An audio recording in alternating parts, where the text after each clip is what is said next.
চলন বিল মানেই অফুরন্ত শস্য ভাণ্ডার, আর এখানে কৃষিকাজে জড়িত হাজার হাজার শ্রমিক। তারা দিনান্ত পরিশ্রম করলেও নারী শ্রমিকরা বরাবরই মজুরি বৈষম্যের শিকার। এটা যেন সামাজিক প্রথায় পরিণত হয়েছে।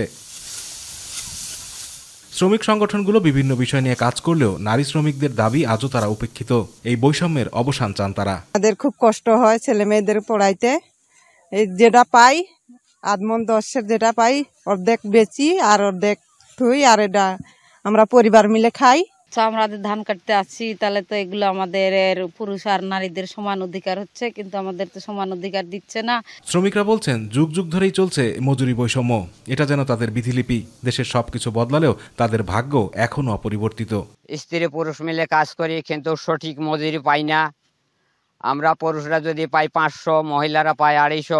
কষ্ট জীবন যাপন এইভাবে করে করতেছি। একদিন আমাদের রোজগার না করলে পরে আমাদের পেটে ভাত যায় না।